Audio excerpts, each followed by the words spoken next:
ಕಾರ್ಯಸಾಧಕ ಇಂದು ಹನುಮದ್ವ್ರತ ಎಂಬುದಾಗಿ ಅಲ್ಪೋಕ್ತವಾದಂತಹ ಪೂಜೆ ವ್ರತ ಇತ್ಯಾದಿಗಳನ್ನು ಮುಖ್ಯ ಪ್ರಾಣದೇವರ ವಿಶೇಷ ಪ್ರತೀಕದಲ್ಲಿ ಆಚರಿಸುವಂತಹದ್ದು ಶಾಸ್ತ್ರ ಮತ್ತು ಸಂಪ್ರದಾಯಗಳ ಹಿನ್ನೆಲೆಯಲ್ಲಿ ನಡೆದುಕೊಂಡು ಬಂದಿರತಕ್ಕಂತಹದ್ದು.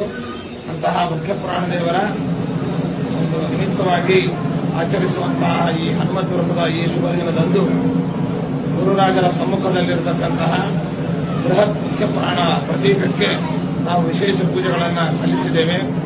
ಆ ಪ್ರಾಣದೇವರ ಭಗವಂತನ ವಿಶೇಷವಾದ ಅನುಗ್ರಹ ಸಮಸ್ತ ಲೋಕಕ್ಕೆ ಆಗಲಿ, ಎಲ್ಲರಿಗೂ ಕೂಡ ವಿಶೇಷವಾಗಿ ಭಗವಂತನ ಅನುಗ್ರಹ ಆಗಲಿ ಎಂದು ದೇವರಲ್ಲಿ ನಾವು ಪ್ರಾರ್ಥಿಸ್ತಾ ಇದ್ದೇವೆ.